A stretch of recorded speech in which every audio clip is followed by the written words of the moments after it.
মানুষের জন্ম যেমন হয়েছে, যেমন তার মৃত্যু হবে। মানুষ যদি অমরত্ব লাভ করতে চায়, তাকে কর্মটা অমৃতের সমান করে করতে হবে। এমন একটা কর্ম করতে হবে যে কর্মটা তোমাকে অমৃতত্বের আস্বাদন দিয়ে দেবে। অমৃতের আস্বাদ গ্রহণ করতে গেলে, হ্যাঁ, অমৃতের স্বাদ বলবো না, আমি আস্বাদ বলবো। স্বাদ বললে জড়জাগতিক দই মিষ্টি পাঁপড় পায়েস খাওয়ার কথা বোঝায়, আর আস্বাদ বললে যে জগৎ যেটা মুখে দিলে কোনোদিন তার স্বাদ ভোলা যায় না, সেই বস্তুকে বোঝায়। দুটো জিনিসের মধ্যে একটা বেসিক ডিফারেন্স আছে, যেটা বুঝে নিতে হবে। কিরকম জানেন? দেখবেন অনেক সময় দেখা যায়, আমরা ট্রেনের পাশে যখন যাই, ট্রাভেল করি, ট্রেনে যাওয়ার সময় দেখি অনেক মানুষ আছে, তারা গান গেয়ে ভিক্ষা করে। তাদের মধ্যে কিছু কিছু গায়ক গায়িকার গলা আমরা পাই ট্রেনে যাওয়ার সময়, যাদের গলার কাছে বড় বড় সঙ্গীতজ্ঞরাও হার মেনে যায়, তাদের যে গলার সুর। তাহলে আশ্চর্যের বিষয় হলো, এত যদি সুন্দর সুর আছে গলায়, তাহলে ট্রেনে ভিক্ষা করছে কেন? আমি এরকম অনেক লোককে ডেকে বলেছি, আপনি তো ট্রেনে ভিক্ষা করছেন, কত টাকা পান? বলে 200, 300, 400, 500 টাকা, খুব বড় 1000 টাকা। তাহলে আপনাকে ভিক্ষা করতে হবে না, আপনি চলুন আমার সঙ্গে দোয়ার কি করবেন, আপনাকে আমি 1500 টাকা দেবো। বলে আমি যাবো না। বলে আমি যাবো না। কেন যাবো না জানেন? ওই গান গেয়ে ভিক্ষা করার মধ্যে ও যে স্বাদটা পেয়ে গেছে না, ওকে আপনি চাইলেও আর বাঁধা গণ্ডির মধ্যে রাখতে পারবেন না। 200 পাক আর 300 পাক। তাহলে এত সুন্দর যদি কণ্ঠ, ও ট্রেনে কেন গান গাইবে, ভালো কোনো জায়গায় যেতে পারলো না? বলছে ওর কর্ম ওকে ওর উপরে উঠতে দেবে না। জগতে এমন একটা কর্ম করতে হবে যে কর্ম তোমাকে টেনে ওপরের দিকে নিয়ে চলে যাবে। যত বড় সাপ হোক আর যত ছোট সাপ হোক, সাপ সবসময় এঁকে বেঁকেই চলে, সোজা চলতে পারে না। কেন বলুন তো? সাপের কর্মটাই হচ্ছে এঁকে বেঁকে চলা। আপনি চাইলেও তাকে সোজা করতে পারবেন না। অতএব যে মানুষ একবার দুষ্কর্মের পথে নেমে গেছে, তাকে চাইলেও আপনি সুপথে ঘুরিয়ে আনতে পারবেন না। আর যদি সে কোনোদিন আসে, তাহলে বুঝবেন কোনো না কোনো জন্মে সে একটা কোনো না কোনো ভালো কর্ম করেছিল, যেই কর্ম তাকে দুষ্পথ থেকে ফিরিয়ে আবার বিপদ থেকে সুপথগামী করেছে। কর্ম আমাদের জীবনের সব থেকে বড় গুরুত্বপূর্ণ। হ্যাঁ, it's must be important in our life. কর্ম এমন একটা জিনিস, আপনি সারা রাত জেগে যদি পরীক্ষার আগে পড়াশুনো করেন, তাহলে আপনি পরীক্ষার আগে ভালো নাম্বার পাবেন, তাহলে আপনি ভালো কর্ম করেছিলেন, ফল ভালো হলো। আর যদি আপনি পরীক্ষার আগে পড়াশুনো না করেন, তাহলে আপনি পরীক্ষার সময় চাইলেও ভালো নাম্বার পেতে পারেন না। কেন? আপনার পড়াশুনো করার ধরনই আপনাকে বেশি নাম্বারের দিকে নিয়ে যেতে পারবে না, আপনি উঠতে পারবেন না। তাই জগতে যদি মানুষের মধ্যে বেঁচে থাকতে হয়, হ্যাঁ, লোকে আমায় নিন্দা করে, সে নিন্দা নয় মিছে, সবার নিন্দা সহন করে রব সবার পিছে। বিশ্বকবি রবীন্দ্রনাথ ঠাকুর বললেন, লোকে আমায় নিন্দা করবে। কেন নিন্দা করবে? বলে যার নাম থাকবে তার দুর্নাম থাকবে। নাম আলোচনা যার হবে, তার সমালোচনাও হবে। এটা খাতায় লিখে রেখে দেন। অনেক জায়গায় দাঁড়িয়ে চায়ের দোকানে আলোচনা হয়, আরে জানিস এই রামকৃষ্ণর বাড়িতে যে কীর্তনীয়টা প্রথম দিন গান গাইলো, ভালো গেয়েছে, খারাপ নয়, মোটামুটি বসে শুনলাম 3 ঘন্টা, ভালো লেগেছে। তাহলে এটা কিন্তু আলোচনা হচ্ছে। ঠিক আপনি পাশে চলে যান, 4 জনে চা খাচ্ছে, বলে দূর দূর দূর, দ্বিতীয় দিন যা গান হয়েছে প্রথম দিন তার তুলনায় কিচ্ছু হয়নি, একদম ভবাস। ভালোটা যেমন আপনি নিচ্ছেন, আপনাকে খারাপটাও নিতে হবে। কিন্তু কেউ যদি মনে করে আমি শুধু ভালোটাই নেবো, আমি খারাপটা নেবো না, তাহলে কিন্তু জীবন দাঁড়িয়ে পড়বে। জগতে কেউ শুধু ভালো নিয়ে বাঁচতে পারেনি, ভগবানকে পর্যন্ত খারাপ বদনাম নিতে হয়েছে। আর আমি তো মানুষ, হ্যাঁ, আমি মানুষ। তাহলে যে ঈশ্বর সকলের মঙ্গল করে, যে ঈশ্বর সকলের ভালো করে, সে যদি সকলার ভালো চাইতে পারে, মানুষ যদি তারও বদনাম করে, হ্যাঁ, আমি সংসারে দেখেছি অনেক ক্ষেত্রে অনেক বয়স্ক দাদু ঠাকুমারা রয়েছে, তারা জীবনে ভক্তিপথে যায় নাই, তারা ভগবানের নাম আশ্রয় করে নাই, ভগবানের নাম গ্রহণ করে নাই। যখন নাতনি গিয়ে সেই ঠাকুমার পায়ে হাত দিয়ে প্রণাম করে, ঠাকুমা তার নাতনিকে আশীর্বাদ করে কি, তুই 100 ছেলের মা হবি। এটা আশীর্বাদ হলো না, এটা অভিশাপ হলো। হ্যাঁ, একে আমি আশীর্বাদ বলি না। কিন্তু কেন? আরে একটা ছেলে নিয়ে পাচ্ছে না, পুরো পাড়া জ্বালিয়ে ছেড়ে দিচ্ছে, তুমি আশীর্বাদ করছো 100 ছেলের মা হবি। 100 ছেলের জন্ম দিয়ে কি হবে? জন্ম যদি দিতে হবে, একটা সন্তানের জন্ম দেবে রামের মতো, একটা সন্তানের জন্ম দেবে কৃষ্ণের মতো, একটা সন্তানের জন্ম দেবে চৈতন্য মহাপ্রভুর মতো, একটা সন্তানের জন্ম দেবে বিশ্বকবি রবীন্দ্রনাথের মতো, একটা সন্তানের জন্ম দেবে সুভাষচন্দ্র বসুর মতো। দেখবে একটা সন্তানই 100 সন্তানের কাজ করে দিচ্ছে। আর তুমি যদি এমন একটা সন্তানের জন্ম দাও যে সন্তানের জন্য তোমার দুর্নাম হয়, তোমার সুনাম হয় না, তাহলে বুঝবে তুমি যোগ্য পিতামাতা হতে পারো নাই। যোগ্য পিতামাতা হতে গেলে পিতামাতাকে অনেক কষ্টসাধ্য করতে হয়, ঠিক তেমনি কলিযুগের মূর্খ তিতাবদগ্ধ জীবগুলোকে হরিনাম দিতে যাওয়ার সময় ভগবানকে অনেক কষ্ট করতে হয়েছে। আমি যার জন্য এতগুলো কথা ঘুরিয়ে বললাম, কারণ সোজা বলে দিলে লোক তো বুঝবে না। আর চৈতন্য চরিতামৃতকার এক বাক্যে কথাটা উত্তর দিয়ে দিয়েছেন। কি বললেন? কৃষ্ণ কহে আমা ভজে মাগে বিষয় সুখ, অমৃত ছাড়ি বিষ মাগে এত বড় মূর্খ, আমি বিজ্ঞে সেই মূর্খে বিষয় কেন দিব, স্বচরণামৃত দিয়া তার বিষয়ে ভুলাইব। হরি বল, হরি বল। এই কথাটা বলার জন্য এতগুলো কথা বলে আসতে হবে। হ্যাঁ, আর গুরুদেব বলতেন ভালো বাংলা জানতে গেলে যেমন বাংলা ব্যাকরণটা জানতে হয়, ঠিক তেমনি ভালো কীর্তন গাইতে গেলে আগে নিতাই গৌরকে ভালো করে জানতে হয় বাবা, নাহলে তুমি গাইতে পারবে না। তাই অনেকটা মুখস্থ করলে, তুমি অনেকটা পড়াশুনো করলে, তুমি অনেক ভালো গান জানো, অনেক ভালো রবীন্দ্রসঙ্গীত গাও, নজরুল গীতি গাও, আধুনিক গান গাও, ক্লাসিক গান গাও, লাইভ ক্লাসিক গাও, পিওর ক্লাসিক গাও, ফোক গাও, পল্লী গীতি গাও, বাউল গাও, কিন্তু তুমি আমার নিতাই গৌরকে জানলে না, তোমার সব নষ্ট, সব বৃথায়, কোনো দাম নেই এর কোনো দাম নেই। জীবনের শেষে তুমি যখন দাঁড়িয়ে হিসেব করবে, তুমি দেখবে এর নিট ফলস্যের 0, এর অন্তঃসার 0, এর কোনো লাভ হলো না। কেন জানো? নিতাই গৌর তোমাকে যদি কৃপা না করে, তুমি কোনোদিন কীর্তনের আস্বাদন লাভ করেও করতে পারবে না। নিতাই গৌর তোমাকে যদি কৃপা না করে, যদি নিতাইয়ের করুণা হবে, ব্রজে রাধা কৃষ্ণ পাবে, ধরো নিতাইয়ের চরণ দুখানি। তাহলে এই জগতে কেউ যদি আসল জিনিসটা বুঝে নিতে চায়, আমরা আসরে দাঁড়িয়ে সবসময় কীর্তনের শুরুতে বলি, যিনি কীর্তন গায় তাকে বলি, দাদা একটু তত্ত্ব কথা বলবেন। এই যে কালকে রাধাপদ যেটু গাই, হ্যাঁ, ওরে তত্ত্ব তত্ত্ব মানুষে বলে, দাদা একটু তত্ত্ব কথা বলবেন।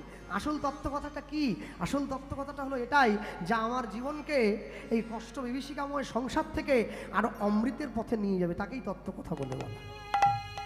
হ্যাঁ, আকাশের শোভা চাঁদ, চাঁদের শোভা তারা, বৃন্দাবনে কৃষ্ণ শোভা নদীয়াতে গোড়া, ঘাটের শোভা হাঁড়ি, গ্রামের শোভা বাড়ি, রাস্তার শোভা গাড়ি, মুসলমান ভাইদের শোভা তার বড় বড় দাড়ি। সব জিনিসের শোভা আছে একটা করে, তো আপনি পারলে চাললেও এড়িয়ে যেতে পারেন না। হ্যাঁ, হিন্দু সনাতন ধর্মের বাঙালি সমাজ নিত্য নিত্য ভোগ করে কত সংসার জ্বালা, তবু ভুল করেও তারা একবার গলায় দেয় না আমার নিতাই গৌরের দেওয়া তুলসীর মালা। জীবনে তো সহজ নয়, জীবনকে সুন্দর করতে গেলে অনেকটা কষ্ট করতে হবে। গৌরাঙ্গ বলিতে হবে পুলক শরীর, হরি হরি বলিতে মোর নয়নে মোহিনীর। আমার দাদুগুরু বলতেন, যেদিন দেখবে তুমি হরি নাম গাইতে গিয়ে, তুমি কৃষ্ণ নাম গাইতে গিয়ে তুমি গাও নাই, তুমি শুনতে বসেছ, আর শুনতে বসে সকলার অলক্ষ্যে যিনি গাইছেন তার মুখের কথা শুনে, তার মুখের গৌর প্রেমের অনুরাগের কথা শুনে তোমার চোখে জল এসেছে, সেদিন তুমি জানবে কোথাও না কোথাও একটি বারের জন্য হলেও সে তোমাকে কৃপা করেছে। আর যেদিন তুমি জানবে তার নাম বলতে গিয়ে তোমার চোখে জল এসেছে, সেদিন জানবে জগতে তোমার সামনে সমস্ত পথগুলো পরিষ্কার হয়ে গেছে, তোমাকে আটকে রাখার ক্ষমতা জগতের কারণ নেই। কারণ নেই।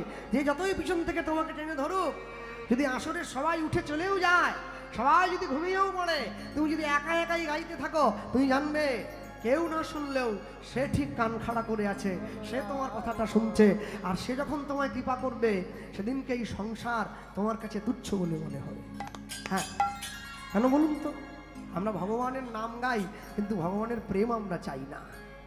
ভগবানের প্রেম যদি চাইতে হয়, তাহলে অন্তত একটা বার হলেও আমাকে নিতাই চাঁদের চরণটা ধরতে হবে। বৈষ্ণব মহাজন লিখতে গিয়ে লিখলেন, বলো আজ কবে,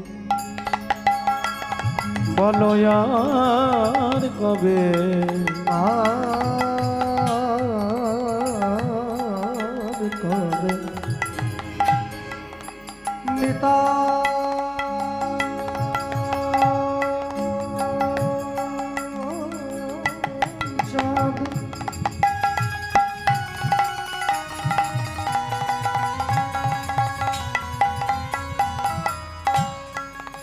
আমায় করুণা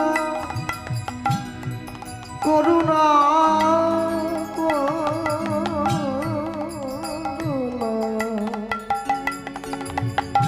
করুণা করিবে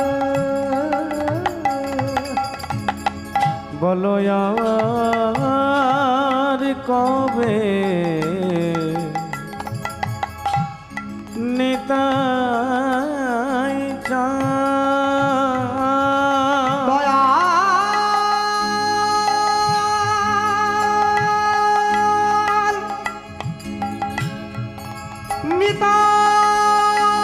নিতাই আমার কোথায় গেল ভাইটা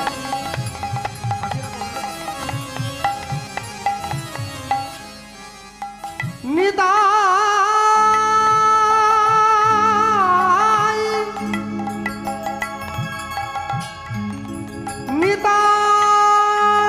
নিতাই আমার নিতাই নিতাই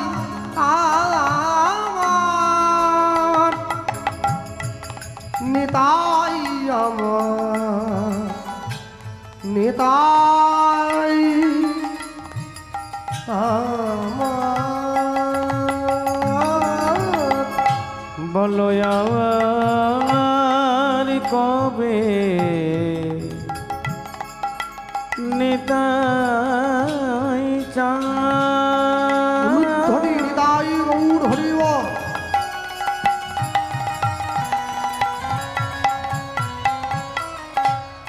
করুণা করুণা করুণা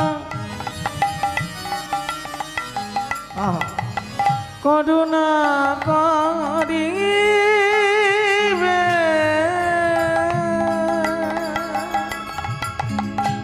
করুণা করিবে করুণা করিবে বলো সংসার বাসনা মোর কবে তুচ্ছ হবে অগো সংসার বাসনা মোর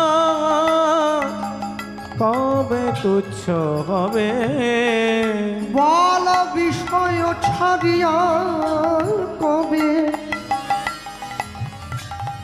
শুদ্ধ হবে মন কবে হাম হে গাব মধুর বৃন্দাবন অগো কবে হাম হেরব আহা মধুর বৃন্দাবন বল কবে হাম হে রাম মধুর বৃন্দাবন অগো কবে হাম হেরব মধুর বৃন্দাবন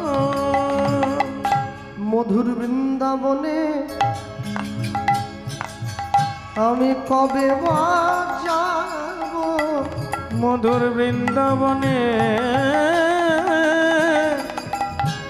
কবে বা যাব মধুর বৃন্দাবনে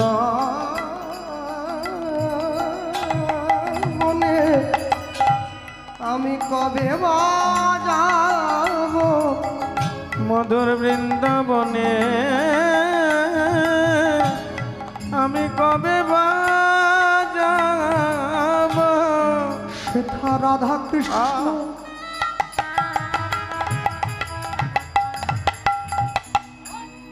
যুগল চরণ নিরখিব মধুর বৃন্দাবনে আমি কবে বাজাব আমার ভাবে আসা যাওয়া সফল হবে মধুর বৃন্দাবনে কবে বাজাব কবে ব্রজের ধুলায় গড়া গড়ি দেব মধুর বৃন্দাবনে কবে বাজাব আমার সংসার বাসনা ত্যাগ হইবে মধুর বৃন্দাবনে কবে বাজাব আমি তোমার চরণে শরণ লইব বৃন্দাবনে কবে বাজাব আমার আশা যাওয়া সফল হবে বৃন্দাবনে কবে বাজাব আমি তোমার চরণে শরণ লইব বৃন্দাবনে কবে বাজাব আমি ওই চরণে শরণ লইব মধুর বৃন্দাবনে কবে বাজাব বলি ব্রজের দ্বারে দ্বারে ঘুরিয়া বেড়াইব বৃন্দাবনে কবে বাজাব কবে সাধু গুরু বৈষ্ণবের কৃপা পাব বৃন্দাবনে কবে বাজাব আমার ভাবে আসা যাওয়া সফল হবে বৃন্দাবনে কবে যাব আসা যাওয়া সফল হবে বৃন্দাবনে কবে যাব বৃন্দাবনে কবে যাব বলি কবে খাব যাব মধুর বৃন্দাবন কবে আমি রব মধুর বৃন্দাবন